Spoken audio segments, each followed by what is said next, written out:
राधा की शादी को 5 साल हो चुके थे। हर कोई कहता था, कितनी खुशकिस्मत है राधा, उसे इतना अच्छा घर और पति मिला। पर किसी ने यह नहीं पूछा कि क्या राधा खुद खुश है।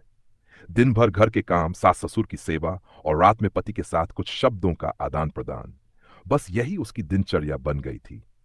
कभी कॉलेज में जो राधा हंसती थी, दोस्तों संग सपने देखती थी, अब वही राधा सिर्फ दूसरों के सपने पूरे करने में लगी थी। कभी कभी वो आईने के सामने खड़ी होकर खुद से पूछती, क्या मैं अभी भी वही राधा हूं? आईने में थकी आंखें, सूनी हंसी और बोझिल चेहरे से जवाब आता, नहीं, वो राधा तो कहीं खो गई है। शादी के बाद जो सबसे गहरी चीज राधा ने महसूस की थी, वो थी अकेलापन। भीड़ में, घर में लोग थे पर कोई सुनने वाला नहीं था। हर खुशी बस रोटी समय पर मिल गई, और हर दुख आज दाल में नमक ज्यादा था में सिमट गया था। पति की व्यस्तता और उसकी चुप्पी। पति रवि अपने काम में डूबा रहता। सुबह जल्दी ऑफिस, रात को देर से वापसी। राधा दिन भर उसकी एक कैसी हो सुनने को तरस जाती। पर रवि के पास वक्त नहीं था।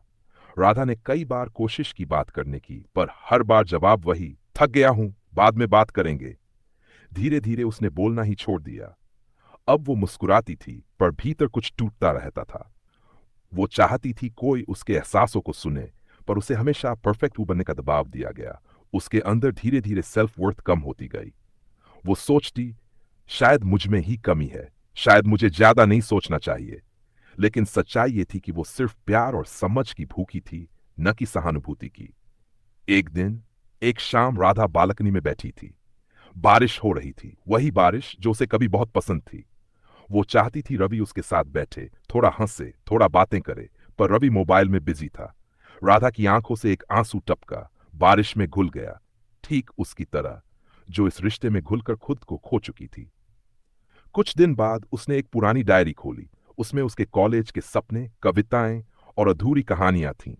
उसने सोचा, अगर कोई नहीं सुनता तो मैं खुद को सुनूंगी। उसने लिखना शुरू किया।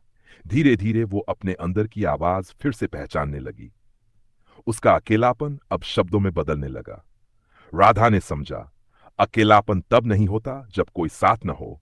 अकेलापन तब होता है जब आप खुद से जुड़ना बंद कर देते हैं।